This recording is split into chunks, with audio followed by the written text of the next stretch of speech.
Olá, meus queridos alunos do sexto ano, tudo bem com vocês? Meu nome é Ives Fernando, eu sou professor de Ciências e hoje nós iremos começar mais uma aula do EducaPE. A aula de hoje é a aula de número 23. Iremos falar sobre processos de separação de materiais. E deste assunto, eu trouxe para vocês o processo de evaporação. É de uma mistura homogênea de um sólido e um líquido. Vamos lá começar a nossa aula do EducaPE. Essa técnica de evaporação, ela é baseada na diferença de pontos de ebulição entre os componentes das misturas. As misturas homogêneas, tipo sólido e líquido, isto é, as soluções químicas verdadeiras, elas são deixadas em repouso ou aquecidas para que o líquido ele evapore, permanecendo o sólido que possui o ponto de ebulição muito maior. Essa técnica ela é usada na obtenção de sal de cozinha a partir da água do mar. E aí a gente vê justamente uma imagem dessa evaporação. A água e o sal, eles apresentam pontos de ebulição diferentes.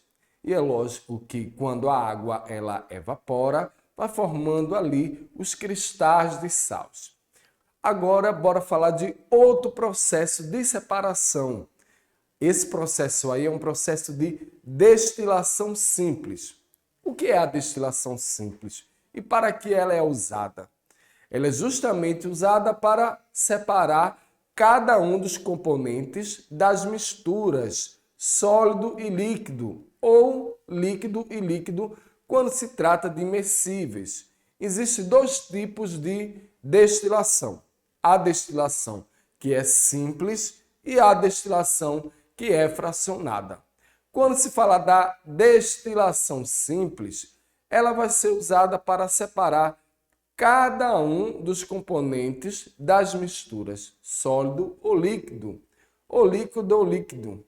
Quando se fala aí da destilação simples, que é usada principalmente do sólido e do líquido e vai consistir em aquecer a mistura em um balão de fundo redondo acoplado a um condensador.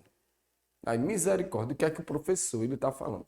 Eu estou aqui falando de vidrarias de laboratório, que a gente tem já aí uma imagem que vai estar bem detalhada para que você possa observar.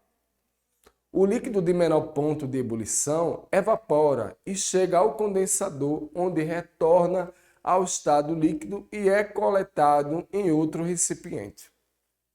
Bom, aí tem a imagem da destilação simples, que eu gostaria que fosse para a tela toda, para que vocês pudessem observar melhor a questão da destilação simples. Olha só que legal. Quando eu estava falando ali do balão, no balão a gente tem ali a mistura homogênea, líquido e líquido. Temos o balão de destilação, temos dois líquidos, né?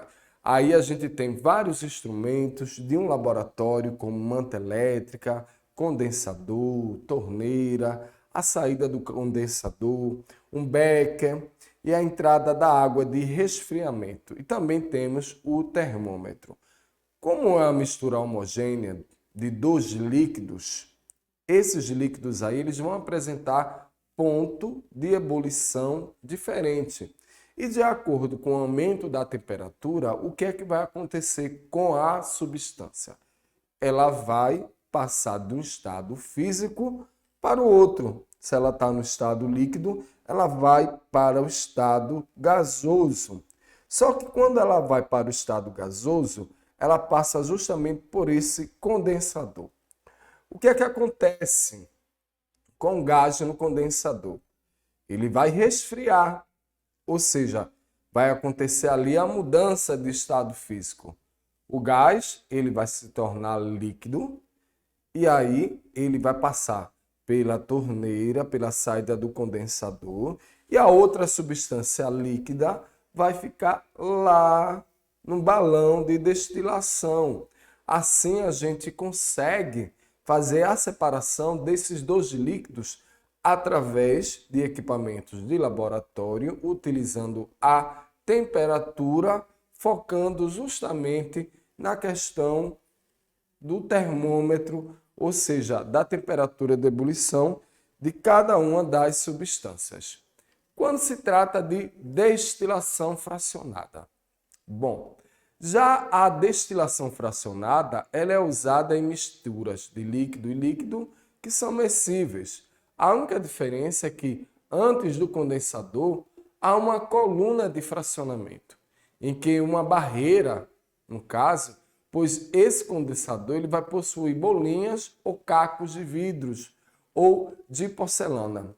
Assim, somente o líquido que tiver menor ponto de ebulição conseguirá passar pela coluna de fracionamento, enquanto o outro sofrerá condensação e voltará para o balão de destilação. E aí a gente tem justamente a imagem que eu gostaria que fosse de novo para a tela toda, que é a destilação fracionada. Observe aí a coluna de fracionamento, né? O balão de destilação. Lembram do que eu falei para vocês? Quem tem o menor ponto de ebulição é que vai passar primeiro. E aí os líquidos, né? Ou seja, que está numa mistura homogênea, os líquidos que são miscíveis, são os líquidos que se misturam. E cada um vai ter ali um ponto de ebulição.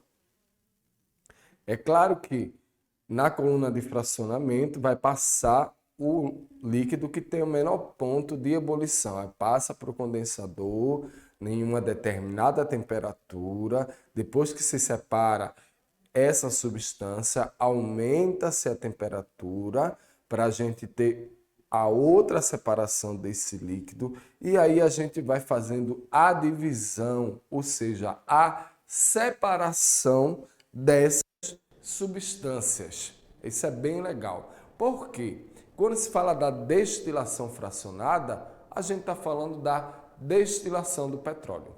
O petróleo, após ele ser extraído da natureza, ele é transportado para as refinarias e começa a ser fracionado através de aquecimento em tanques apropriados, dando origem a vários subprodutos. E esse processo aí é denominado de destilação fracionada. Os derivados aí do petróleo, eles são hidrocarbonetos. O que são hidrocarbonetos? São compostos por átomos de carbono e de hidrogênio, sendo o mais leves formado por pequenas moléculas, como aí o etanol, que é C2H6, e os mais pesados, contendo até 70 átomos de carbono. A destilação ela vai acontecer justamente por essa diferença de tamanho de moléculas. Quanto menor a molécula do hidrocarboneto, menor é a sua densidade e temperatura de evaporação. Aí eu gostaria que a gente fosse de novo para a telinha para que vocês pudessem observar quando a gente fala do ponto de ebulição. E aí a gente tem em relação à questão da quantidade de carbono e dos produtos. Quando se está fazendo a destilação fracionada, quando chega ali 20 graus Celsius, a gente tem uma quantidade de carbono que é de 1 a 4 carbono. O produto que se obtém da destilação é o gás. Quando se aumenta a temperatura para 120 graus Celsius, já se tem uma quantidade de carbono diferente, ou seja, de 5 a 10 carbonos. E temos o produto que é obtido, que é a gasolina. Quando aumenta de novo a temperatura, observem só, galerinha, a gente está aumentando a temperatura e aumentando a temperatura. A cada temperatura, o que é que acontece? Uma substância está sendo fracionada. Ou seja, gás, gasolina, querosene, diesel, lubrificante, óleo e asfalto.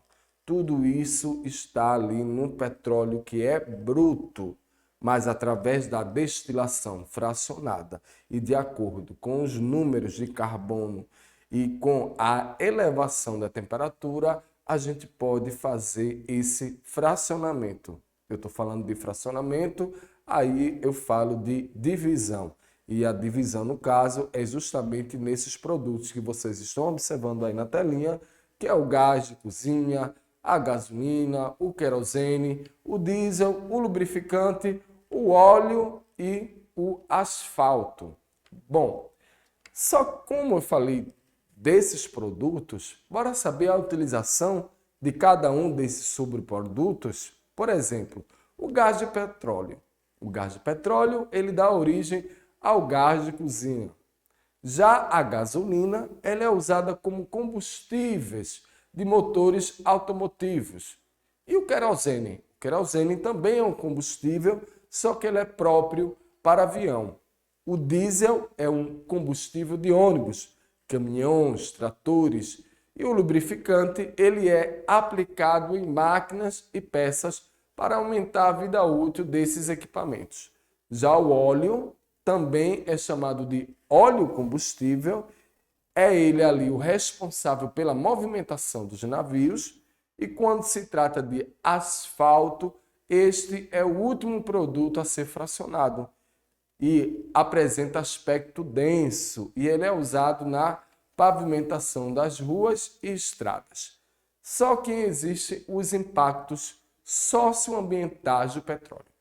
E quando falo desses impactos, um dos maiores impactos ambientais dessa atividade aí é o vazamento do petróleo. Quando existe ali um vazamento de petróleo, por exemplo, acidentes em plataformas de petróleo ou navios petroleiros podem provocar sérios danos ao meio ambiente, como, por exemplo, uma mortandade em larga escala de peixes, aves marinhas e outras espécies de animais marinhos. Aí do lado a gente já tem uma espécie aí de animais que está sendo atingida justamente pelos impactos socioambientais do petróleo. Outra imagem daí é de outro animal silvestre que está sendo atacado justamente por causa do vazamento do petróleo. Bom, hoje eu falei aqui sobre o processo de separação de materiais, mas a gente focou um pouco na questão da salina em destilação simples, em destilação fracionada e evaporação e dos impactos socioambientais que são correlacionados ao mau uso da extração do petróleo. Eu vou ficando por aqui e a gente se encontra aí na próxima aula do EducaPE.